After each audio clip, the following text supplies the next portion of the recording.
TV series ও cinema দেখে অপকর্মে জড়িয়ে পড়ছে কিশোরেরা। হত্যা, চাঁদাবাজি, এমনকি ব্যাংক ডাকাতির কায়দাও শিখছে অনেকে।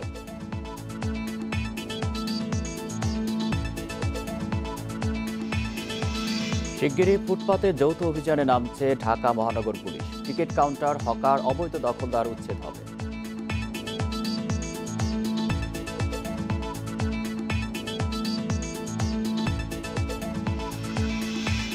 করোনা ভ্যাকসিন নিয়ে ভয় কাটছে, বাড়ছে আগ্রহ। সিলেটের কেন্দ্রে নিবন্ধন না থাকায় বিপাকের সুবিধা বঞ্চিতরা।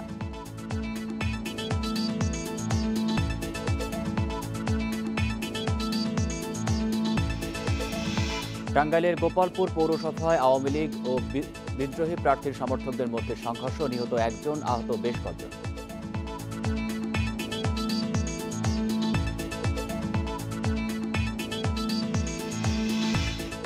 অনিয়ম দুর্নীতির কারণে শক্ত ভিতের উপর দাঁড়াতে পারছে না নতুন ব্যাংক। 2 দফার সময় নিয়েও আসতে পারেনি পুঁজিবাজারে।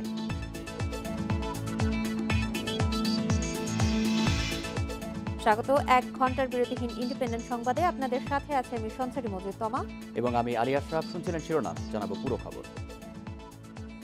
অপরাধ নিয়ে তৈরি টিভি সিরিজ ও সিনেমা দেখে অপকর্মে জড়িয়ে পড়ছে কিশোরেরা। নিখুঁত হত্যা, ফোন করে চাঁদাবাজি, এমনকি ব্যাংক ডাকাতির কায়দা শিখছে অনেকে। পুলিশ জানিয়েছে আটক কিশোরদের অনেকেই ইউটিউব আর হিন্দি সিরিয়াল দেখে অপরাধে জড়িয়ে পড়েন। আর বিশেষজ্ঞরা বলছেন, অনলাইন আসক্তি কমানো না গেলে অপরাধ বাড়বে। তাই পরিবারকেই এই নিয়ে আরও মনোযোগী হতে হবে।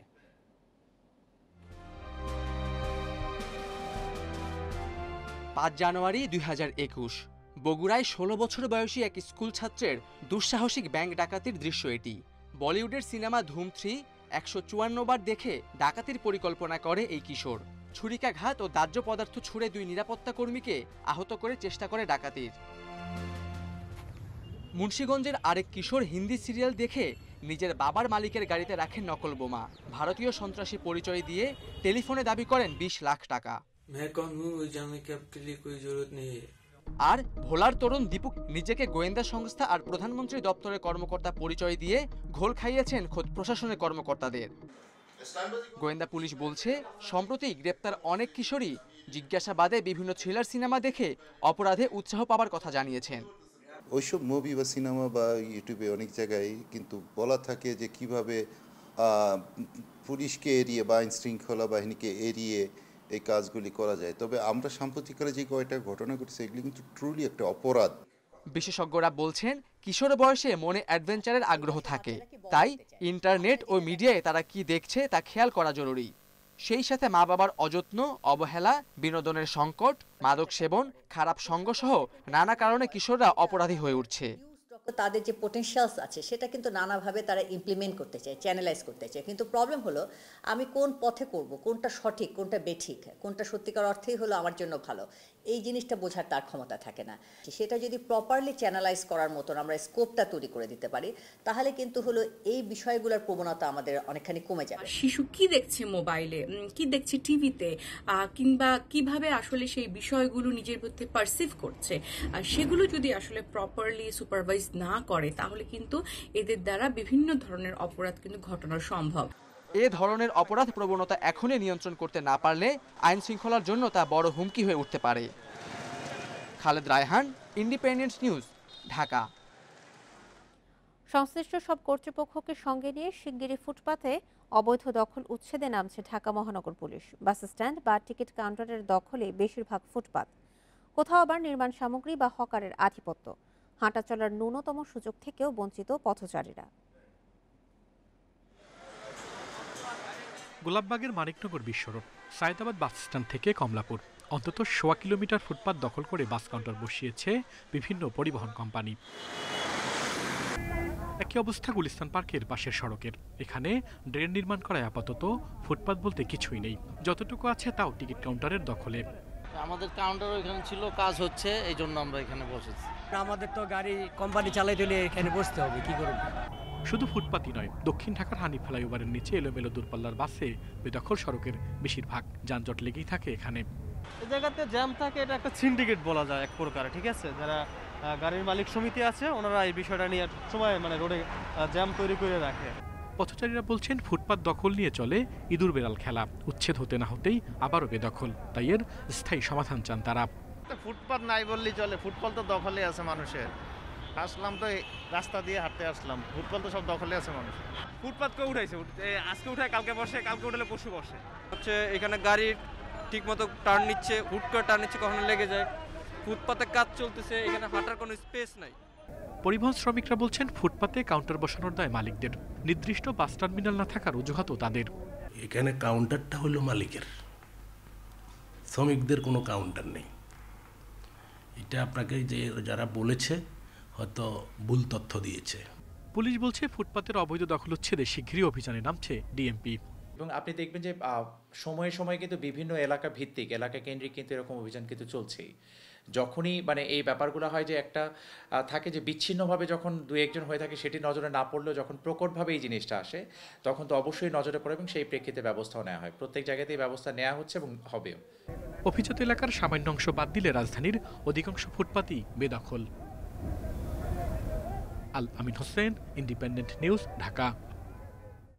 গতকাল দ্বিতীয় দিনে সারা দেশে করোনা টিকা নিয়েছেন ৪৬,৫০৯ জন। কোনো বিরূপ পার্শ্ব প্রতিক্রিয়ার খবর পাওয়া যায়নি টিকা নেওয়া কারো মধ্যেই। আর যারা অনলাইনে নিবন্ধন করতে পারেননি তারা কেন্দ্রে গিয়েও নিবন্ধন করে টিকা নিতে পারছেন। ছেলের হাত ধরে টিকা কেন্দ্রে এসেছেন বকুল রানী সাহা, বয়স ৭৮। টিকা পেতে আগেই করা ছিল নিবন্ধন।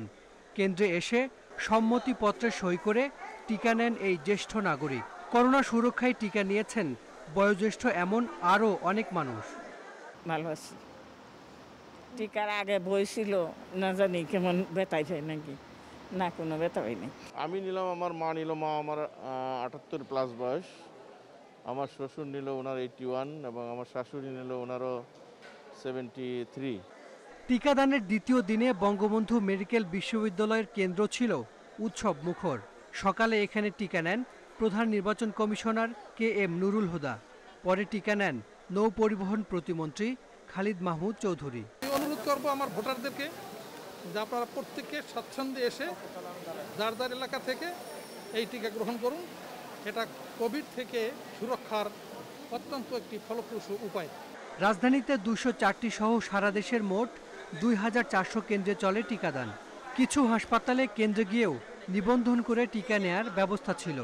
যত লোক আছে যারা এখানে রেজিস্টার করবে তারা এখানে আসবে, তাদের যারা সন্নিকটে আছে তারা অবশ্যই আসবেন।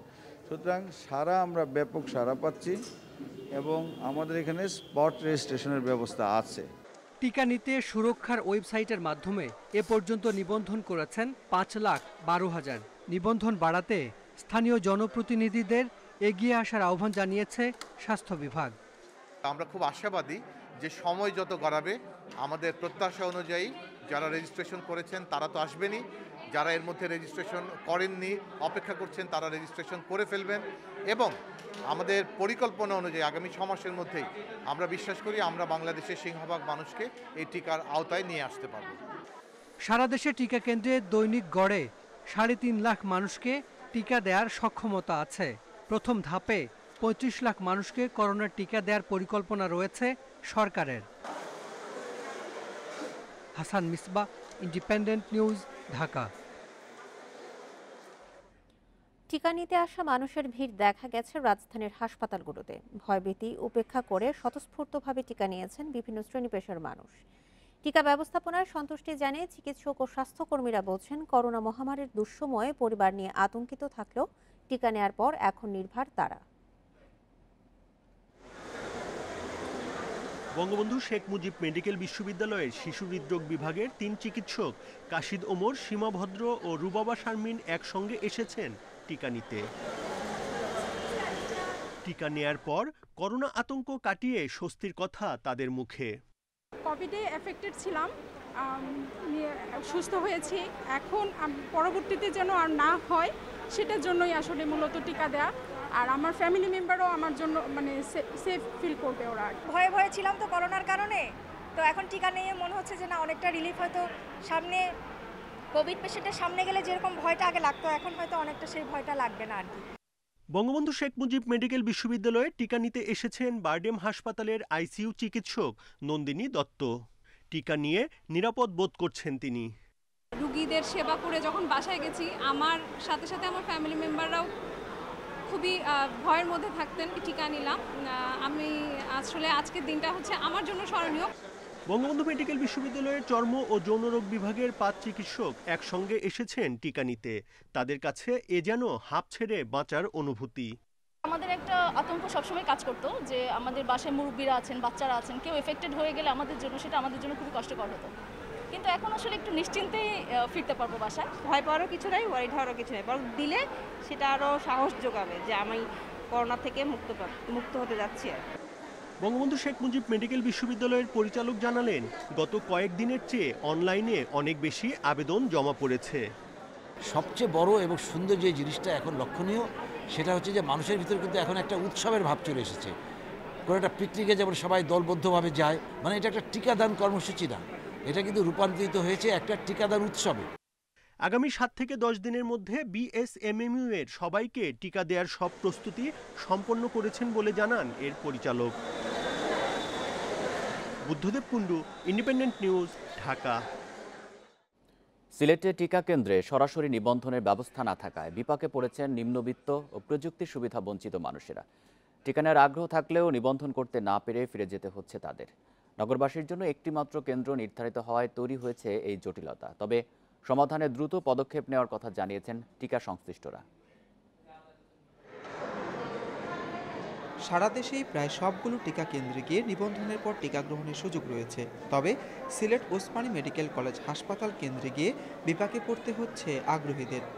নগরবাসীর জন্য এই একটি মাত্র কেন্দ্রে 12টি বুথের মাধ্যমে চলছে কার্যক্রম, কিন্তু সরাসরি নিবন্ধনের ব্যবস্থা না থাকায় ফিরে যেতে হচ্ছে দরিদ্র ও প্রযুক্তিগত সুবিধা বঞ্চিতদের। যেটা রেজিস্ট্রেশন এই সুযোগটা সিলেট এখনো বুঝি শুরু হয় নাই, যদি সেটা শুরু করা যায় তাহলে ভালো হয়। যদি সরকার এভাবে বিভিন্ন পয়েন্টে বা বিভিন্ন মেডিকেল সেন্টারে বা ক্লিনিকে বুথের ব্যবস্থা করতে, সহজে রেজিস্ট্রেশন করার জন্য, তাহলে মনে হয় আমরা সাধারণ জনগণ যারা আছি এটার উপকারিতা ভোগ করতে পারবো। টিকা কার্যক্রমে জড়িতরা বলছেন, নগরীতে একমাত্র কেন্দ্র হয় চাপ কিছুটা বেশি, যে কারণে সরাসরি নিবন্ধনের ব্যবস্থা রাখা হয়নি এই কেন্দ্রে। ভ্যাকসিন নেওয়া নিয়ে বা রিসেপশন বা আদারওয়াইজ কোনো ধরনের কোনো সমস্যা হচ্ছে না। আর স্পট রেজিস্ট্রেশনের কোনো বিধান এখনও কিন্তু করা হয়নি। আমরা এখানে স্পট রেজিস্ট্রেশন করব না, করলে একটা আনওয়ান্টেড একটা ঝামেলা আমাদের উপরে আসবে, তখন ভ্যাকসিন কার্যক্রম ব্যাহত হতে। সমস্যা সমাধানে নগরীর বিভিন্ন এলাকায় 6টি নিবন্ধন বুথ চালুর কথা জানিয়েছেন সিটি কর্পোরেশনের প্রধান স্বাস্থ্য কর্মকর্তা। আমরা চিন্তা ভাবনা করছি থেকে আমরা সিটি কর্পোরেশনের রেজিস্ট্রেশন বুথটা করব। আমরা সিটি কর্পোরেশনে আপাতত আমরা 2টা বুথ করব রেজিস্ট্রেশনের জন্য, এবং আশা করতেছি বুধবার বৃহস্পতিবার নাগাদ আমরা আরো দুইটা জায়গায় 4টা বুথ করব। সিলেট মহানগর ও জেলায় করোনা টিকার জন্য 41টি কেন্দ্র নির্ধারিত। প্রান্তিক ও প্রযুক্তি বিমুখ জনগোষ্ঠীর কথা বিবেচনা করে টিকা কেন্দ্র বাড়ানো এবং সরাসরি নিবন্ধন ব্যবস্থা চালুর দাবি নগরবাসীর। মাধব কর্মকার, ইন্ডিপেন্ডেন্ট নিউজ, সিলেট। টিকা নিলেও করোনা প্রতিরোধে মাস্ক পরা ও হাত ধোয়া সহ সবাইকে স্বাস্থ্যবিধি মেনে চলতে বলেছেন প্রধানমন্ত্রী শেখ হাসিনা। সোমবার সকালে গণভবন থেকে মন্ত্রিসভা বৈঠকে যুক্ত হয়ে তিনি এই নির্দেশনা দেন। এছাড়া 40 বছর বয়সী এবং ভোটার আইডি নিয়ে কেন্দ্রে গেলেই টিকা দেওয়ার নির্দেশ দিয়েছেন প্রধানমন্ত্রী। সোমবার সচিবালয়ে প্রধানমন্ত্রী শেখ হাসিনার সভাপতিত্বে বসে মন্ত্রিসভা বৈঠক। গণভবন থেকে ভিডিও কনফারেন্সে যোগ দেন প্রধানমন্ত্রী। সবার শুরুতে করোনার টিকা নিয়ে বেশ কিছু নির্দেশনা দেন প্রধানমন্ত্রী। টিকা পেতে আগ্রহীদের বয়সসীমা 55 থেকে কমিয়ে 40 করতে বলেন। তরুণদের টিকার আওতায় আনতে এ সিদ্ধান্ত দেন তিনি। সবাইকে মাস্কটা ব্যবহার করতে হবে, কারণ এই মুখটা যে মাস্ক ব্যবহার করা, হাত ধোয়া, এটা অব্যাহত রাখতে হবে। মানে টিকা যারা নিয়েছে তাদেরকেও এটা মনে করলে হবে না যে আমি টিকা নিচ্ছি আর কি আমি একদম সেফ, বাস আর আমার কিছু করতে হবে, সেটা না, তারা সাবধানে থাকতে হবে। প্রধানমন্ত্রী বলেন, করোনার দ্বিতীয় ডোজ টিকা দেওয়া হবে প্রথমটির 1 থেকে 1.5 মাসের মধ্যে। এছাড়া প্রথমবার টিকা নেওয়ার পর যে সনদ দেওয়া হবে সেটা দিয়েই দ্বিতীয়বার টিকা নেওয়া যাবে। দেশের বাইরে যেতেও এটি ব্যবহার করা যাবে। এখন আমার মনে হয় এটা একটু ওপেন করে দিয়ে তাড়াতাড়ি যত দেওয়া যেতে পারে কারণ এখন দিয়ে তো আবার নেক্সট ডোজের জন্য রেডি হতে হবে। আর সবাইকে একটা আইডি কার্ড মানে একটা ইসের মতো থাকতে হবে যে কারা করোনা ভ্যাকসিনটা নিল, ওইটা দেখায় সেকেন্ড ডোজ নেবে এবং এরপরে ওটা তাদের কাছে থেকে যাবে। তাহলে তাদের বাইরে যাওয়া, বিদেশে যাওয়া, যেখানে যাক, তার যে করোনা নিয়েছে সেটা সেই আইডেন্টিটিটা থাকবে। টিকা নিবন্ধন প্রক্রিয়াকে আরও সহজ ও সম্প্রসারিত করা হবে বলেও জানান প্রধানমন্ত্রী। সারা বাংলাদেশে যত হাসিব মাহমুদ শাহ, ইন্ডিপেন্ডেন্ট নিউজ, ঢাকা। প্রাথমিক বিদ্যালয়ের শিক্ষকদেরও অগ্রাধিকার ভিত্তিতে করোনার টিকা দেওয়া হবে বলে জানিয়েছেন প্রাথমিক ও গণশিক্ষা প্রতিমন্ত্রী জাকির হোসেন। শিক্ষার্থীদের উপবৃত্তি দেওয়া নিয়ে মন্ত্রণালয়ে আয়োজিত সংবাদ সম্মেলনে একথা জানান তিনি। প্রতিমন্ত্রী জানান, নগদের মাধ্যমে ৭৫,০০০ শিক্ষার্থীকে উপবৃত্তির টাকা দেওয়া হবে। শিক্ষার্থীদের মায়ের অ্যাকাউন্টে এই টাকা পৌঁছে যাবে। সংবাদ সম্মেলনে জানানো হয়, উপবৃত্তি দেওয়ার ফলে শিক্ষার্থীর ঝরে পড়া অনেকটাই কমে গেছে। সংসদ টিভিতে নিয়মিত ক্লাস লেকচার প্রচার হচ্ছে বলেও জানিয়েছেন প্রতিমন্ত্রী।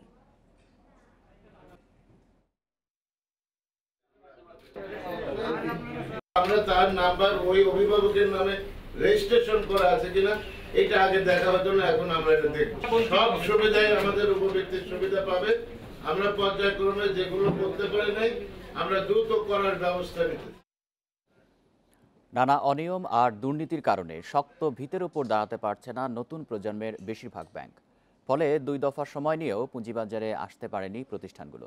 বাংলাদেশ ব্যাংক বলছে, এসব ব্যাংককে সঠিক পথে পরিচালনা করতে তৎপরতা অব্যাহত আছে।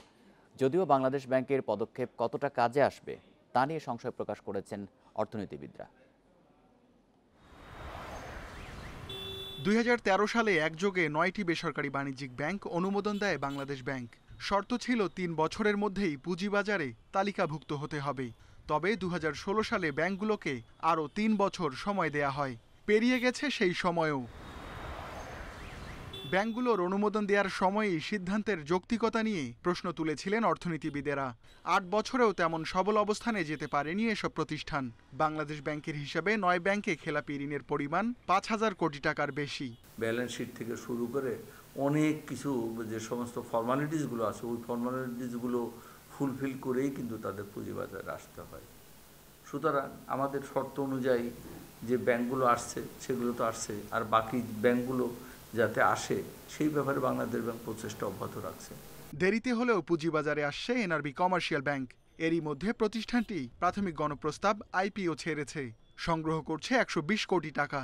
এছাড়া পুঁজিবাজারে আসতে বাংলাদেশ ব্যাংকের অনুমোদন পেয়েছে সাউথ বাংলা এগ্রিকালচার ব্যাংক। আমরা একটা নতুন রেগুলেটর পাচ্ছি, আমাদের কমপ্লায়েন্স এবং গভর্নেন্স বাড়বে, এবং দ্বিতীয়ত মাইনরিটি শেয়ার হোল্ডাররা তাদের রাইট নিয়ে কথা বলবে, সেখান থেকে আরও গভর্নেন্স বাড়বে। এবং সত্যিকার অর্থে ব্যাংক, আমাদের যে ব্যবসাটা, পাবলিক লিমিটেড কোম্পানি ব্যাংকের ব্যবসাটা, এটা আসলে জনগণের টাকায় জনগণকে সার্ভিস দেওয়া হচ্ছে। অর্থনীতিবিদরা বলছেন, লাইসেন্সের শর্ত অনুযায়ী সব ব্যাংকের নতুন নতুন পণ্য আনার কথা, কিন্তু তারা সেদিকে না গিয়ে পুরনো ব্যাংকগুলোর সঙ্গে অসম প্রতিযোগিতায় নেমে পড়ে। আবার উদ্যোক্তারাও জড়িয়ে পড়েন অনিয়ম দুর্নীতিতে। বাংলাদেশ ব্যাংককে আরও বেশি তৎপর হতে হবে, আরও বেশি দক্ষভাবে এই সব প্রতিষ্ঠানকে পর্যবেক্ষণে রাখতে হবে, তাদেরকে অডিট করতে হবে, ইন্সপেকশন করতে হবে এবং তাদেরকে সঠিক পথে নিতে হবে। এনআরবিসি তালিকাভুক্ত হলে পুঁজিবাজারে ব্যাংকের সংখ্যা দাঁড়াবে 31-এ, যদিও ব্যবসা করছে 60টি, অর্থাৎ পুরনো অনেক ব্যাংকও পুঁজিবাজারের বাইরে। Ruhul Amin, independent News, Dhaka. Share বিক্রির চাপ বাড়ায় সপ্তাহের দ্বিতীয় কার্যদিবস সোমবারও বড় দর পতন হয়েছে দেশের 2 স্টক এক্সচেঞ্জে। এ সময় ঢাকার শেয়ার বাজারের প্রধান সূচক কমেছে 128 পয়েন্ট এবং দর হারিয়েছে 67 ভাগ প্রতিষ্ঠান। 2 দিনেই কমলো 270 পয়েন্ট। এই দর পতনের পেছনে কারসাজি আছে কিনা তা নিয়ন্ত্রক সংস্থা বিএসইসিকে খতিয়ে দেখার তাগিদ বিশ্লেষকদের। সোমবার দিনের শুরু থেকে নেতিবাচক অবস্থানে ঢাকা স্টক এক্সচেঞ্জ। লেনদেন শেষে প্রধান সূচক ডিএসইএক্স 128.32 পয়েন্ট কমে অবস্থান করছে 5376 পয়েন্টে। তবে কিছুটা বেড়েছে লেনদেনের পরিমাণ। মোট লেনদেন হয়েছে 789 কোটি 80 লাখ টাকার শেয়ার। হাত বদলে অংশ নেওয়া ৩৫০টি কোম্পানি ও মিউচুয়াল ফান্ডের মধ্যে আজ দর বেড়েছে মাত্র ২৩টির, কমেছে ২৩৬টির এবং অপরিবর্তিত আছে ৯১টি প্রতিষ্ঠানের শেয়ার দর। তালিকাভুক্ত ৩০ ব্যাংকের মধ্যে ৮০ ভাগই দর হারিয়েছে, আর বিমা খাতের প্রায় ৯০ ভাগ শেয়ারের দর কমেছে।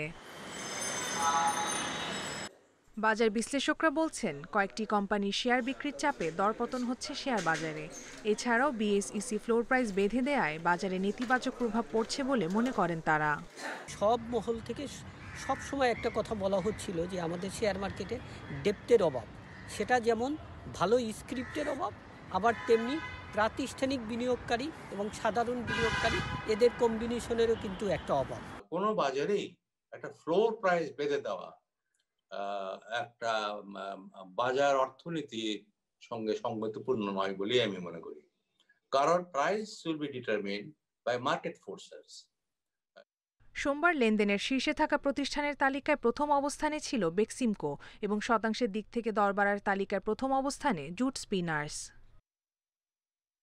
অন্যদিকে চট্টগ্রাম স্টক এক্সচেঞ্জে সার্বিক সূচক কমেছে ৩৯৬.৮ পয়েন্ট, লেনদেন হয়েছে ৩৮ কোটি ১১ লাখ টাকার share. Koptia Mumtahana, Independent News, Dhaka. নানা সংস্কার কার্যক্রমের পরও বিশ্বব্যাংকের সহজে ব্যবসা সূচকে কাঙ্ক্ষিত প্রতিফলন আসছে না। সরকারি বিভিন্ন সেবা সংস্থার অভিযোগ, বিশ্বব্যাংক উদ্দেশ্য প্রণোদিতভাবে তাদের প্রতিবেদন প্রকাশ করায় সঠিক অবস্থান দেখা যায় না। সোমবার বাংলাদেশ বিনিয়োগ উন্নয়ন কর্তৃপক্ষ আয়োজিত এক কর্মশালায় এসব কথা উঠে আসে। দেশে বিদেশি বিনিয়োগ পাওয়ার ক্ষেত্রে বিশ্বব্যাংকের ব্যবসা সহজীকরণ সূচক গুরুত্বপূর্ণ ভূমিকা রাখে। প্রধানমন্ত্রী শেখ হাসিনাও এই সূচকে বাংলাদেশের অবস্থান ২ অঙ্কে নামিয়ে আনার নির্দেশনা দিয়েছেন। সোমবার এই সূচকের ৪টি মানদণ্ড নিয়ে কর্মশালার আয়োজন করে বাংলাদেশ বিনিয়োগ উন্নয়ন কর্তৃপক্ষ বিডা, যেখানে জানানো হয় বিদ্যুৎ সংযোগ পাওয়ার সূচকে বাংলাদেশের বর্তমান অবস্থান ১৭৬। তবে সরকারের নেয়া বিভিন্ন সংস্কারের ফলে এই সূচকে অবস্থান ২০-এ চলে আসবে বলে ধারণা বিডার। সংস্কারের ফলে উন্নতি হয়েছে ঋণ প্রাপ্তি, ক্ষুদ্র বিনিয়োগকারীদের স্বার্থ রক্ষা এবং সীমান্ত বাণিজ্যেও। এবং যাদেরকে রেসপন্ডেন্ট নিয়োগ করেছে, রেসপন্ডেন্ট নিয়োগেরও কিন্তু নিয়ম আছে, এই নিয়ম আচার তারা মানেনি, তার মানে উদ্দেশ্য প্রণোদিত হয়ে এই রিপোর্ট করছে। ব্যবসায়িক সংগঠন এমসিসিআই এর প্রতিনিধি জানান, সরকারি সংস্থাগুলো আরও সমন্বিতভাবে কাজ করলে ঋণ পাওয়া সহজ হবে। অল কনসার্ন কাস্টমস বলেন, দেন বিডা, দেন বেজা, সবাই কাজ করছে। কিছু তো আছে, যেমন আপনার এসএমই সেক্টরের জন্য যেটা মাননীয় নির্বাহী চেয়ারম্যান মহোদয় বললেন, বিডা চেয়ারম্যান সাহেব বললেন যে হ্যাঁ এসএমই সেক্টরে একটু প্রবলেম হচ্ছে, বাট উই হোপ যে এগুলো ইনশাল্লাহ কেটে যাবে। ব্যবসায় পরিবেশের উন্নতিতে আত্মতুষ্টিতে না ভুগে সবাইকে সমন্বিত উদ্যোগ নেওয়ার আহ্বান জানান বিডার নির্বাহী chairman Sirajul Islam. Shamim Ahmed, Independent News, Dhaka. Barishal city কর্পোরেশনের প্রধান নির্বাহী কর্মকর্তার পদ খালি থাকায় বন্ধ রয়েছে কর্পোরেশনের সব ধরনের ব্যয়, আর এর জেরে 2 মাস ধরে বন্ধ কর্পোরেশনের কর্মচারীদের বেতন ভাতাও। প্রশাসনিক ও উন্নয়ন কার্যক্রম ব্যাহতের পাশাপাশি দেখা দিয়েছে শ্রমিক অসন্তোষ।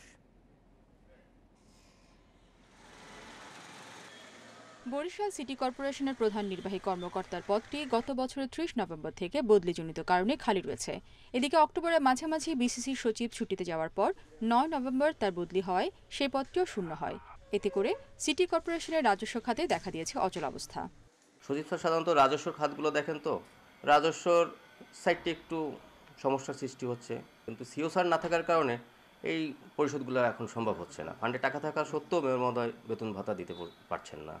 বরিশাল সিটি কর্পোরেশনের নিয়মিত কর্মচারী ও কর্মকর্তার সংখ্যা ৪৭৩ জন। এছাড়া দৈনিক মজুরির ভিত্তিতে অনিয়মিত কর্মী রয়েছে আরও প্রায় ১৫০০ জন। চেক ছাড়ের ক্ষেত্রে প্রধান নির্বাহী কর্মকর্তার স্বাক্ষর বাধ্যতামূলক হওয়ায় 2 মাস ধরে বেতন বন্ধ সবার। এতে সবচেয়ে দুর্ভোগী রয়েছেন দৈনিক মজুরি ভিত্তিতে কাজ করা শ্রমিকরা। তো আমাদের সামান্য বেতন ৯,০০০ টাকা বেতন, আমাদের মানে এই বেতন দিয়ে চলতে বাচ্চা কাচ্চা লেখাপড়া অনেক কষ্ট হয়। তারপরও যদি 2 মাস বেতন বাকি থাকে আমাদের চলতে অনেক কষ্ট। করোনা এই সময় দোকানপাটে ব্যবসা বাণিজ্যে খুবই খারাপ অবস্থা, কেউ বাকি দিতে চায় না, আমাদের চলতে ফিরতে খুবই কষ্ট হচ্ছে। তাদের জীবন তো চালাতেই হয়, যার কারণে আমরা তাদেরকে বুঝাইয়া ম্যানেজ এখন আর করতে পারছি না, যে বেতন টাকার অভাবে তো আর কথার বুঝে হয় না। বেতন ভাতা নিয়ে অচল অবস্থার জেরে কর্মী অসন্তোষ রোধে দ্রুত ব্যবস্থা নেওয়ার তাগিদ কর্পোরেশনের কর্মকর্তাদের। রেগুলার বেতনটা পেয়ে আসছিলেন, হঠাৎ করে যদি সেটা না পান তাহলে তার জন্য হোক আর আমার জন্য হোক অবশ্যই সেটা একটা ব্যাঘাত সৃষ্টি হয়, সংকট সৃষ্টি হয়। এই জন্য প্রধান নির্বাহী কর্মকর্তা সবসময় থাকা দরকার মাননীয় মেয়র মহোদয়ের কার্যক্রমকে আরও গতিশীল করার লক্ষ্যে। বরিশাল সিটি কর্পোরেশনের মাসিক আয় প্রায় 7 কোটি টাকা। এর মধ্যে নিয়মিত ও অনিয়মিত কর্মকর্তা কর্মচারীদের বেতন ভাতা বাবদ ব্যয় হয় প্রায় 3 কোটি টাকা। Independent news desk. 3 দিনের সফরে এখন ঢাকায় মালদ্বীপের পররাষ্ট্রমন্ত্রী আবদুল্লাহ শাহিদ। বাংলাদেশ থেকে পলিমাটি নেবে দেশটি। তবে বাংলাদেশের আগ্রহ সরাসরি যাত্রীবাহী জাহাজ চালুর। আনুষ্ঠানিক এই প্রস্তাব দেওয়া হবে বলে জানালেন পররাষ্ট্রমন্ত্রী একে আব্দুল মোমেন। দেশটির পররাষ্ট্রমন্ত্রী ঢাকা সফরে হতে পারে 2 সমঝোতা চুক্তি। স্বাধীনতার সুবর্ণ জয়ন্তী ও মুজিব বর্ষ উদযাপনে অংশ নিতে মার্চে ঢাকায় আসছেন মালদ্বীপের প্রেসিডেন্ট ইব্রাহিম মোহাম্মদ সলিহ।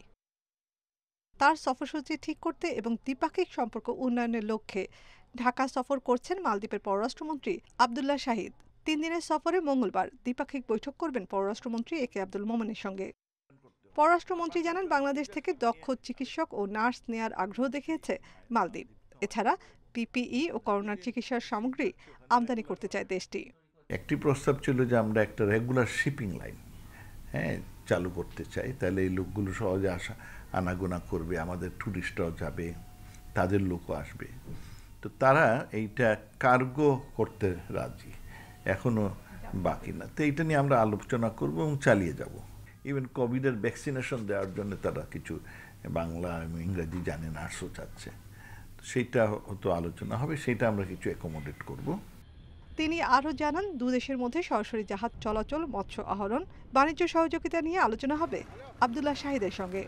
তারা আমাদের থেকে মাটি নেবে সমুদ্রের জমে, এটা তারা একসময় রাজি হয়েছিল, কিন্তু পরবর্তীতে এটা আমরা আমাদের খরচ বেশি, তারা ইন্ডিয়ার খরচ কম, সুতরাং ওখান থেকে তারা এটা নিয়ে নিচ্ছে, তোমরা তোমাদের জাহাজ দেশে নিয়ে যাও। পররাষ্ট্রমন্ত্রী আরও জানান, করোনাকালে মালদ্বীপে অনেক প্রবাসী বাংলাদেশি বেকার হয়েছেন। তাদের দেশে ফেরত না পাঠিয়ে বিকল্প কর্মসংস্থানের ব্যবস্থা করার প্রস্তাব দেওয়া হবে। নাফিজাতুল্লাহ, ইন্ডিপেন্ডেন্ট নিউজ, ঢাকা। সিরাজগঞ্জে মর্গে মৃত নারীর দেহ থেকে স্বর্ণালংকার চুরির ঘটনায় 3 ডোমকে আটক করেছে পুলিশ। উদ্ধার করা হয়েছে চুরি হওয়া স্বর্ণালংকার। সিরাজগঞ্জ সদর থানার ভারপ্রাপ্ত কর্মকর্তা জানান, রোববার পৌর এলাকার কালাচান মোড়ে বাস ট্রাকের মাঝে চাপা পড়ে মারা যান রিকশা আরোহী স্কুল শিক্ষিকা ইফরাত সুলতানা ও তার 2 সন্তান। ঘটনাস্থল থেকে তাদের মরদেহ বেগম ফজিলাতুন্নেসা মুজিব জেনারেল হাসপাতালের মর্গে পাঠায় পুলিশ।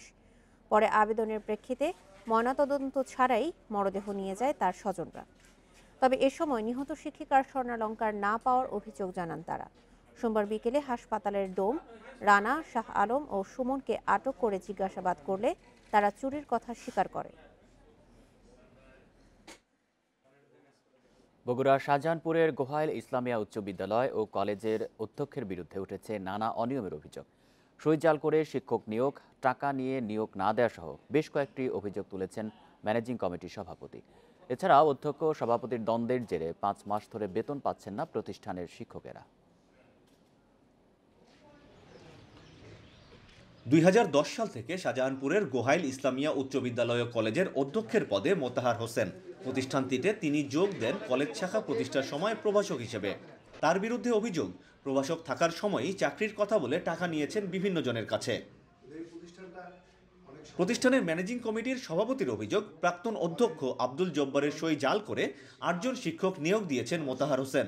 ওনার নিজের নিয়োগ অবৈধ, উনি কোটি কোটি টাকা নিয়োগ বাণিজ্য করেছেন এবং অবৈধভাবে জাল স্বাক্ষর করে নিয়োগ দিয়েছেন সাবেক সভাপতি অনুপ্রবেশকারী আলিয়াতর তালুকদার ফজুর সাথে যোগ সাজরে। প্রাক্তন অধ্যক্ষ আব্দুল জব্বারের মেয়েকে বরখাস্ত করে নিজের স্ত্রীকে একই পদে নিয়োগের অভিযোগও আছে মোতাহার হোসেনের বিরুদ্ধে। আছে টাকা নিয়ে চাকরি না দেওয়ার অভিযোগও। আমার নিয়োগ আমার কাছে আছে, সব কিছু কাগজপত্র আমার কাছে আছে, তাহলে আমার চাকরি থাকলো না কেন? তারপরে উনি বলেন যে না, তোমার তো চাকরি নাই, তুমি এখান থেকে বের হয়ে যাও। 8 লক্ষ টাকা দিয়েছিলাম, পরে নিয়োগও দেয় নাই, আমাকে টাকাও ফেরত দেয় নাই। আমাকে জাল নিয়োগ দিয়ে এই 14-15 বছর এখানে বেকার দিয়ে এনেছে, কিন্তু আমাকে এখন এই কলেজ থেকে বাইর করে দিয়েছে। তবে এসব অভিযোগ অস্বীকার করেছেন অধ্যক্ষ মোতাহার হোসেন। এ সম্পূর্ণ মিথ্যা এবং বানোয়াট ভিত্তিহীন। এর কোনো যুক্তিও নাই, প্রমাণও নাই, কিছুই নাই। আমি কারোর থেকে টাকা নেইনি। আগে গিয়ে কী করছে এগুলো আমি কিছুই জানি না। আমি যা পাইছি সেগুলো এমপির জন্য প্রেরণ করছি শিক্ষা বোর্ডে। লিখিত অভিযোগ পাওয়ার পরিপ্রেক্ষিতে শনিবার তদন্তের কাজে কলেজে আসেন মাধ্যমিক ও উচ্চশিক্ষা অধিদপ্তরের রাজশাহী অঞ্চলের পরিচালক। অ্যাকচুয়ালি জিনিসটা আমরা তথ্য সংগ্রহ করছি এখানে, এবং তথ্যটা আমাদের অধিদপ্তর মাধ্যমিক উচ্চশিক্ষা অধিদপ্তরের কাছে প্রেরণ করা হবে, সেখানে সিদ্ধান্ত হবে বিধিবিধানের আলোকে। শাহজাহানপুরের গোহাইল উচ্চ বিদ্যালয় 1939 সালে প্রতিষ্ঠিত হলেও কলেজের কার্যক্রম শুরু হয় 2002 সালে। কলেজের এমপিও ভুক্তি হয় 2020 সালে। আমিরুল লতিফ, ইন্ডিপেন্ডেন্ট নিউজ, বগুড়া। টাঙ্গাইলের গোপালপুর পৌর নির্বাচনে আওয়ামী লীগের প্রার্থী ও বিদ্রোহী প্রার্থীর সমর্থকদের মধ্যে সংঘর্ষে একজন নিহত ও বেশ কয়েকজন আহত হয়েছেন। সোমবার সন্ধ্যা 7টার দিকে এই ঘটনা ঘটে। নিহত মোহাম্মদ খলিল বিদ্রোহী প্রার্থী ইঞ্জিনিয়ার গিয়াসউদ্দিনের সমর্থক। স্থানীয়রা জানান, সন্ধ্যায় আওয়ামী লীগের মেয়র প্রার্থী রকিবুল হক সানার নির্বাচনী প্রচার দল থানার মোড়ের দিকে যায়। এ সময় বিদ্রোহী প্রার্থী ও তার সমর্থকেরা একই এলাকায় গেলে দুপক্ষের মধ্যে কথা কাটাকাটি ও হাতাহাতি হয়। এক পর্যায়ে নৌকা প্রতীকের একটি নির্বাচনী অফিস সহ ভাঙচুর করা হয় বেশ কয়েকটি দোকান। পরে পাল্টাপাল্টি হামলায় গিয়াসউদ্দিনের সমর্থক খলিল মাথায় গুরুতর আঘাত পেয়ে মারা যান।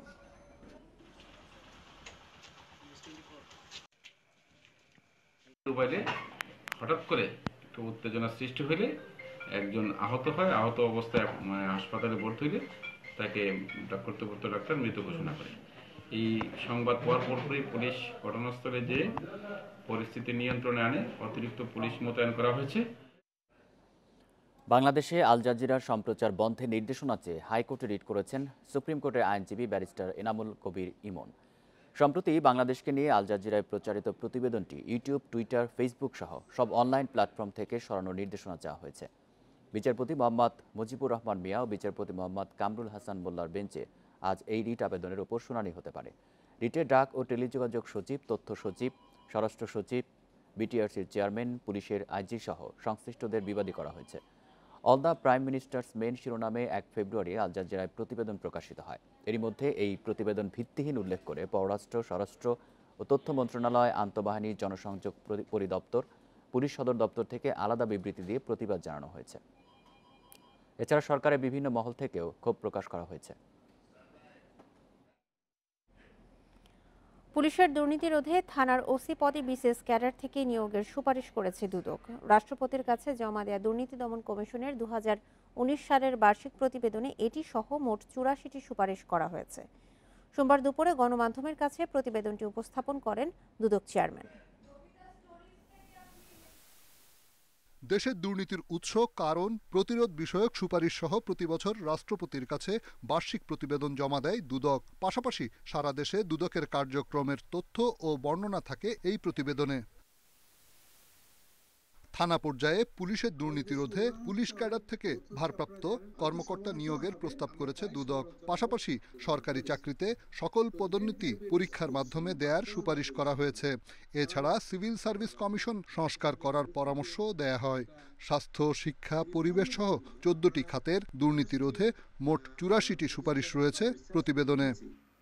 প্রত্যেক প্রতিষ্ঠানেই ওয়ার্ক প্রসেস রি-ইঞ্জিনিয়ারিং করা দরকার দুর্নীতি কমানোর জন্য, প্লাস দুর্নীতিমুক্ত জনসেবা দেওয়ার জন্য। সেই জন্য আমরা বলছি একটা স্থায়ী সিভিল সার্ভিস সংস্কার কমিশন করা যেতে পারে।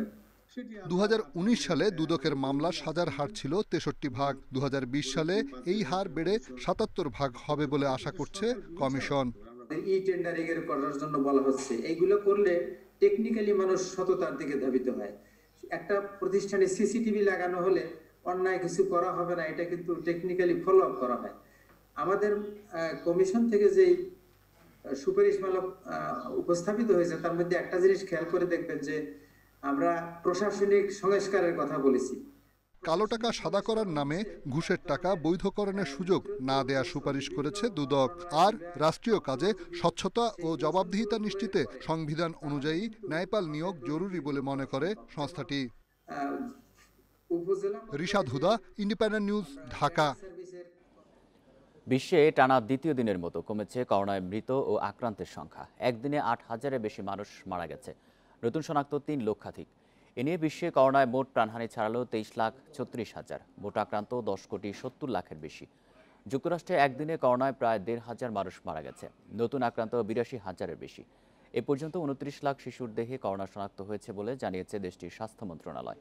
ব্রাজিলে একদিনে 600 জনের মৃত্যুর পাশাপাশি নতুন শনাক্ত হয়েছে 23,000। ষাটোর্ধ্বদের টিকা দেওয়া শুরু করেছে ইতালি। সংক্রমণ কমায় ডেনমার্কে খুলে দেওয়া হয়েছে স্কুল কলেজ। মার্কিন সিনেটের সাবেক প্রেসিডেন্ট ডোনাল্ড ট্রাম্পকে অভিশংসনের বিচার প্রক্রিয়া শুরু হচ্ছে আজ। এ প্রক্রিয়া দ্রুত শেষ করতে চায় ডেমোক্র্যাট ও রিপাবলিকান দুই পক্ষই। ট্রাম্পকে অভিশংসন করতে দরকার সিনেটের মোট সদস্যের 2/3 ভোট। 6 জানুয়ারি ওয়াশিংটনের ক্যাপিটল হিলে হামলা ও ভাঙচুর চালায় ট্রাম্প সমর্থকেরা। এদের এক পুলিশ সদস্য সহ অন্তত 5 জন নিহত হয়। সহিংসতায় উস্কানির অভিযোগ আনা হয় ট্রাম্পের বিরুদ্ধে। তবে সেই ঘটনায় ট্রাম্প উস্কানি দেননি বলে দাবি তার আইনজীবীদের। উত্তেজিত জনতা নিজেদের ইচ্ছায় হামলা চালায় বলে দাবি তাদের। এর আগে মেয়াদ শেষের আগেই ট্রাম্পকে পদ থেকে সরাতে পার্লামেন্টের নিম্নকক্ষ প্রতিনিধি পরিষদে অভিশংসন প্রস্তাব উত্থাপন করে ডেমোক্র্যাটরা। 13 জানুয়ারি 232-197 ভোটে পাশ হয় প্রস্তাবটি। করোনা মহামারীতে থমকে আছে পুরো বিশ্ব, তবুও এই শীতে মানুষ ভিড় জমাচ্ছে ইউক্রেনের কার্পাথিয়ান পর্বতমালায়। মানসিক প্রশান্তির জন্য তারা আরোহণ করছে এসব পাহাড়ে। চারদিকে সাদা বরফের সমারোহ আর মাথার উপর স্বচ্ছ নীল আকাশ। যতদূর চোখ যায় মানুষের আনাগোনা খুব কম। মানুষকে প্রশান্তি দিতেই যেন দাঁড়িয়ে আছে কার্পাথিয়ানের এই পর্বতমালা। অনেকদিন পর শহরের কোলাহল থেকে মুক্তি পেয়ে পর্যটকরা ছুটে আসছে এই প্রকৃতির সৌন্দর্য দেখতে। স্থানীয়রা জানান, সম্প্রতি প্রচুর দর্শনার্থী কার্পাথিয়ান পাহাড়ে আসছেন হাইকিংয়ের জন্য। এছাড়া করোনা মহামারীতে সামাজিক দূরত্ব বজায় রাখতে পাহাড় আদর্শ জায়গা। এখানে এসে হাইকিং, স্কি ট্যুরিং এবং বরফে ঢাকা পাহাড়ের ঢালু জায়গায় আরোহণ করছেন পর্বতপ্রেমীরা। করোনা সংক্রমণ ঠেকাতে অনেক বিনোদন কেন্দ্র এবং শপিং মল বন্ধ করে দেয়া হয়েছে, কিন্তু এটা বিস্তৃত এলাকা হওয়াতে এখানে সামাজিক দূরত্ব ঠিক রাখা বেশ সহজ। তাই মানুষ পাহাড়ে হাইকিং এর জন্য আসছে। এই শীতে দর্শনার্থীদের জন্য সবথেকে আকর্ষণীয় বিষয় হলো পাহাড় জুড়ে সাদা বরফের আস্তর, যা তাদের দিচ্ছে আলাদা মানসিক প্রশান্তি। পাহাড় আমার মাথায় গেঁথে আছে। হাইকিং আমাকে মানসিক শক্তি দেয়। আমার চিন্তা ভাবনা এবং ব্যক্তিগতভাবে আমি আরো দৃঢ় হই। তবে উদ্ধারকারীদের সবসময় সতর্ক থাকতে হয় উদ্ধার কাজে দ্রুত সাড়া দেওয়ার জন্য। একই সাথে হাইকারদের শীতের পরিবর্তনশীল আবহাওয়ার ব্যাপারে সতর্ক করে থাকেন উদ্ধারকর্মী দল। Sadia ফ্রিন, independent news. বিক্ষোভের মধ্যে প্রথম টেলিভিশন ভাষণে আবারও অভ্যুত্থানের সাফাই দেন মিয়ানমারের সেনাপ্রধান মিন অং লাইং। নভেম্বরের ভোট গ্রহণ সুষ্ঠু ছিল না উল্লেখ করে আবারও নির্বাচনের প্রতিশ্রুতি দেন তিনি। এদিকে সেনা সরকারের বিরুদ্ধে রাজধানী নেপিদোতে আন্দোলনকারীদের ছত্রভঙ্গ করতে জলকামান ব্যবহার করেছে পুলিশ। এতে আহত হয়েছে বেশ কয়েকজন। নেপিদোতে সোমবার সকাল থেকে জড়ো হতে থাকে শিক্ষক, আইনজীবী সহ নানা শ্রেণী পেশার মানুষ। সেনা সরকারের অবসান ও অং সান সুচির মুক্তির দাবিতে রাস্তায় নামেন তারা। বিক্ষোভ হয়েছে ইয়াঙ্গুন, মান্দালায় সহ বিভিন্ন শহরে। শুরুতে শান্তিপূর্ণ বিক্ষোভ হলেও নেপিদোতে ছত্রভঙ্গ করতে বিক্ষোভকারীদের উপর জলকামান ব্যবহার করে পুলিশ। বিক্ষোভের সময় বিভিন্ন জায়গায় পুলিশি বাধায় পড়ে তারা। শিগগিরই সূচি ও প্রেসিডেন্ট উইন মিন্টের মুক্তি চাই। আমরা সবাই জয়ী নির্বাচিত দল এনএলডির পক্ষে। আমরা জান্তা সরকার চাই না, আমরা তাদের কখনোই চাই না। তাদের বিরুদ্ধে লড়াইয়ে আমরা সবাই প্রস্তুত। মিয়ানমারের রাষ্ট্রীয় টেলিভিশনের নিয়ন্ত্রণও সেনাবাহিনীর হাতে। বিক্ষোভকারীদের আইন বিরোধী উল্লেখ করে সতর্ক করে এমআরটিভি। বলা হয়, রাষ্ট্রের স্থিতিশীলতা, জননিরাপত্তা ও আইনের শাসন লঙ্ঘন রোধে আইনি পদক্ষেপ নেওয়া হবে। সবার নিজের মত প্রকাশ, কাজের ও বেঁচে থাকার স্বাধীনতা আছে, তা পেতে অন্যকে বিরক্ত করা উচিত নয়। তবে দেখা যাচ্ছে গণতন্ত্র ও মানবাধিকারের অজুহাতে আইন লঙ্ঘন করা হচ্ছে। এভাবে গণতন্ত্র রক্ষা সম্ভব হবে না। রাষ্ট্রের স্থিতিশীলতা, জননিরাপত্তা ও আইনের শাসনকে বিঘ্নিত, প্রতিরোধ ও ধ্বংসকারী অপরাধের বিরুদ্ধে ব্যবস্থা নিতে হবে। আটক ও অভ্যুত্থানের ঘটনার এক সপ্তাহ পেরিয়ে গেলেও প্রেসিডেন্ট উইনমিন্ট ও সূচি কোথায় তা নিয়ে আনুষ্ঠানিক কোনো বিবৃতি দেয়নি সেনাবাহিনী। তবে জানা গেছে তাদের গৃহবন্দী রাখা হয়েছে। সায়রা খান, ইন্ডিপেন্ডেন্ট নিউজ। ভারতের উত্তরাখণ্ডে হিমবাহ ধসে নিখোঁজদের সন্ধানে চলছে উদ্ধার অভিযান। এই পর্যন্ত মিলেছে 18 জনের মরদেহ, জীবিত উদ্ধার 39 জন, এখন নিখোঁজ 200-রও বেশি। রোববার ধসে পড়ে নন্দা দেবী হিমবাহের একাংশ। এতে অলকানন্দা ও ধৌলি গঙ্গা নদীতে দেখা দেয় বন্যা, প্লাবিত হয় পুরো এলাকা। নিখোঁজদের বেশিরভাগই তপবন বিষ্ণুগড় জলবিদ্যুৎ প্রকল্পের শ্রমিক। উদ্ধার অভিযানে কাজ করছে সেনা, পুলিশ সহ 2000 উদ্ধারকর্মী। গঙ্গা তীরের জেলাগুলোতে উচ্চ সতর্কতা বহাল আছে।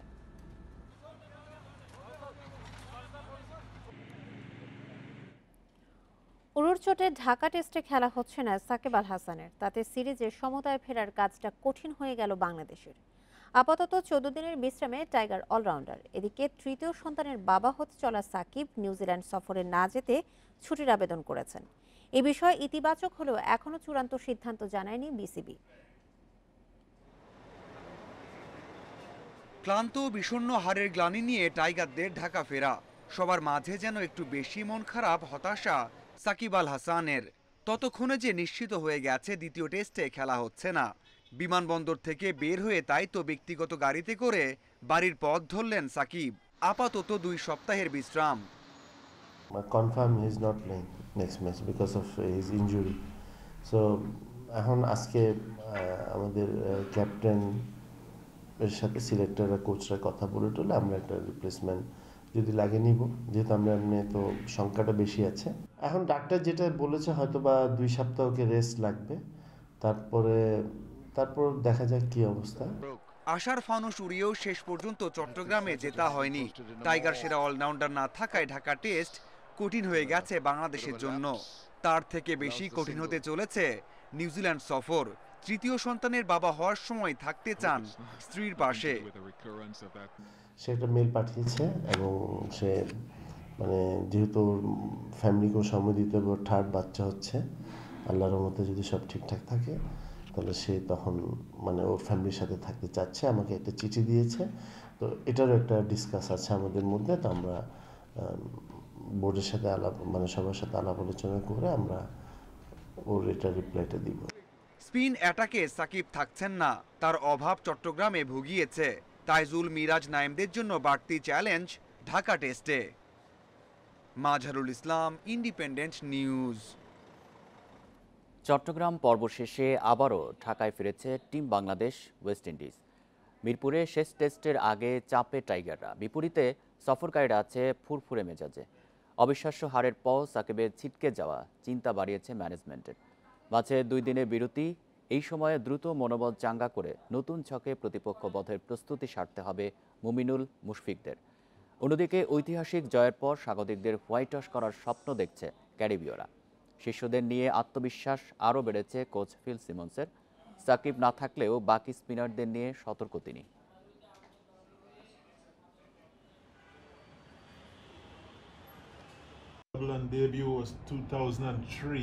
সাকিব বিশ্বসেরা অলরাউন্ডার, তার না থাকাটা দলের জন্য হতাশাজনক। তবে এর জন্য আমরা যে কোনো বাড়তি সুবিধা পাচ্ছি সে ধারণাটা ভুল। ওদের ভালো ভালো স্পিনার আছে, তারা সাকিবের মতো ভালো না হলেও টেস্টে যথেষ্ট কার্যকরী, তাই ওদের হালকাভাবে নেয়ার কোনো সুযোগ নেই।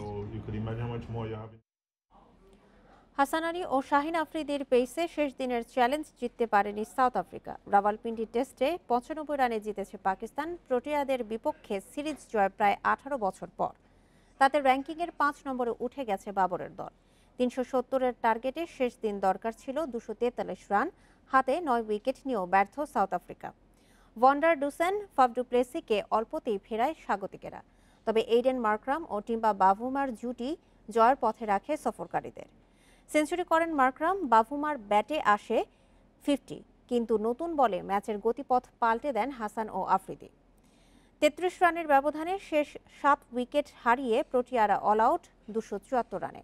1 বছর পর টেস্টে ফিরে 10 উইকেট শিকারে ম্যাচ সেরা হাসান আলী। সিরিজ সেরা হয়েছেন মোহাম্মদ রিজওয়ান। ক্রীড়াঙ্গনে প্রথম করোনা টিকা নিলেন কাজী সালাউদ্দিন। গণ টিকাদান কর্মসূচির দ্বিতীয় দিনে এই টিকা গ্রহণ করেন তিনি। টিকা নেওয়া শেষে সুস্থ আছেন বাফুফের সভাপতি। জানিয়েছেন দ্রুতই জাতীয় দলের ফুটবলারদের জন্য টিকা নিশ্চিত করা হবে। একই সঙ্গে টিকা প্রয়োগের প্রক্রিয়া আরও সহজ করতে সরকারের প্রতি অনুরোধ জানান তিনি। গত নভেম্বরে করোনায় আক্রান্ত হয়েছিলেন বাফুফের সভাপতি কাজী সালাউদ্দিন। তবে দিন দশেকের মধ্যেই সুস্থ হয়ে ওঠেন। দেশে গণটিকাদান কর্মসূচির দ্বিতীয় দিনে করোনা টিকা নিলেন সালাউদ্দিন। দেশের ক্রীড়াঙ্গনে তিনিই প্রথম। Research all over the world, এটা সম্বন্ধে অনেকে অনেক আলাপ করছে এবং লক্ষ লক্ষ লোক ইউরোপে নিচ্ছে, এবং এটা না নেওয়ার তো কোনো কারণ নেই। আমরা তো ফ্লু ভ্যাকসিন দিই। আমি বুঝতেছি এটা প্রথম আর্লি স্টেজে। আজকে আমার মেয়ে আমার ছেলেও আসছিল দেওয়ার জন্য, বাট সিস্টেমে পারছি না। সো আই উইল রিকোয়েস্ট অথরিটিকে যে সিস্টেমকে ইজি করে যার ইচ্ছা সে জানিয়ে নিতে পারে। ফুটবলারদের ভ্যাকসিনেশন কার্যক্রম এখনো শুরু হয়নি। ক্রীড়া পরিষদে এই সপ্তাহেই পাঠানো হবে তালিকা। দ্রুত বাস্তবায়নের ঘোষণা সালাউদ্দিনের। পারলে প্লেয়ারদেরকে গতকাল দিতাম, আমি সিস্টেমে দিতে পারতেছি না। স্পোর্টস মিনিস্ট্রি অফ হেলথ সবার কাছে কমিউনিকেট করতেছে, এবং খালি কমিউনিকেট করতেছি না, আমরা উই আর অলসো লবিং যে আমাকে কয়েক হাজার ভ্যাকসিন দেন আমার স্পোর্টস সার্কেলের জন্য, ইনক্লুডিং আপনাদেরও, বিকজ আপনারাও তো আমাদের সাথে 24 ঘন্টা লেগে থাকেন। সো চেষ্টা করছি, দেখা যাক কি হয়। 1 মাস পর টিকার দ্বিতীয় ডোজ নেবেন বাফুফের সভাপতি। Abidur Rahman, independent News, Dhaka. Premier league ফুটবলে জয়রথ ছুটছে বসুন্ধরা কিংসের। মুক্তিযোদ্ধা সংসদকে 3-0 গোলে হারিয়ে টানা 7ম জয় চ্যাম্পিয়নদের। বিপরীতে 6 ম্যাচে 5ম হারের তিক্ততা মুক্তিযোদ্ধা সংসদের। কুমিল্লার শহীদ ধীরেন্দ্রনাথ দত্ত স্টেডিয়ামে গোলের জন্য বেশিক্ষণ অপেক্ষা করতে হয়নি বসুন্ধরাকে। এদিনও লাতিন রিক্রুটে এসেছে সাফল্য। ম্যাচের 10 মিনিটে দলকে এগিয়ে নেন রবিনিও। লিগে এটি ব্রাজিলিয়ান ফরওয়ার্ডের 6ষ্ঠ গোল। বিরতির আগে ব্যবধান দ্বিগুণ করেছেন বেসেরা। দ্বিতীয়ার্ধে মুক্তিযোদ্ধার হতাশা বাড়িয়ে দেন দেশি তৌহিদুল আলম সবুজ।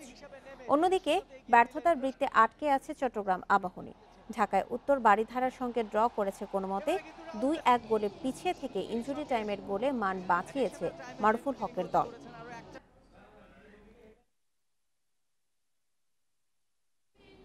রবার্ট লেভানডস্কির নৈপুণ্যে ক্লাব বিশ্বকাপের ফাইনালে উঠেছে বায়ার্ন মিউনিখ। সেমিফাইনালে মিশরের ক্লাব আল আহলিকে 2-0 গোলে হারিয়েছে বাভারিয়ানরা। অন্যদিকে লা লিগায় সেল্টা ভিগোর কাছে হোঁচট খেয়েছে আতলেতিকো মাদ্রিদ। কাতারের আহমেদ বিন আলী স্টেডিয়ামে শুরু থেকেই আক্রমণাত্মক বায়ার্ন। ম্যাচের 17 মিনিটে জিনাব্রি পাস থেকে লেভানডস্কির গোলে এগিয়ে যায় হান্সি ফ্লিকের দল। শেষ দিকে লেরয় সানে ক্রস থেকে জোড়া গোল পূরণ করেন লেভানডস্কি। বৃহস্পতিবার ফাইনালে বায়ার্নের প্রতিপক্ষ মেক্সিকান ক্লাব টাইগ্রেস। অন্যদিকে সুয়ারেজের জোড়া গোলের পরও ঘরের মাঠে সেল্টা ভিগোর সঙ্গে ড্র করেছে আতলেতিকো মাদ্রিদ।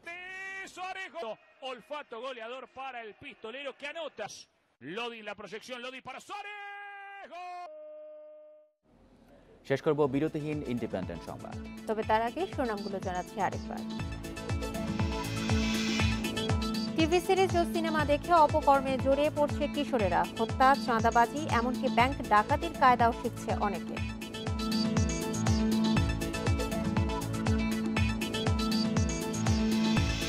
শিগগিরই ফুটপাতে যৌথ অভিযানে নামছে ঢাকা মহানগর পুলিশ। টিকিট কাউন্টার, হকার, অবৈধ দখলদার উচ্ছেদ হবে।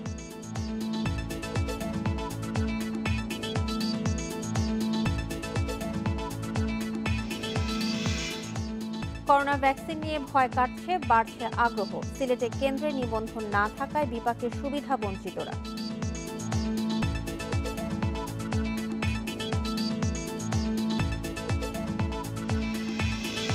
টাঙ্গাইলের গোপালপুর পৌরসভায় আওয়ামী লীগ ও বিদ্রোহী প্রার্থীর সমর্থকদের মধ্যে সংঘর্ষ, নিহত 1 জন, আহত বেশ কয়েকজন।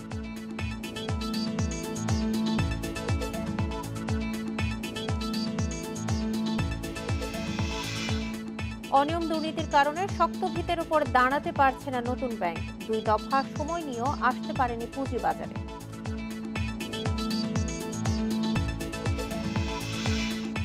আর এই ছিল 1 ঘন্টার বিরতিহীন ইন্ডিপেন্ডেন্ট সংবাদে। ইন্ডিপেন্ডেন্ট টেলিভিশনের সব খবরের আরো বিস্তারিত জানতে চোখ রাখুন ফেসবুক, ইউটিউব এবং টুইটারে। ধন্যবাদ সবাইকে।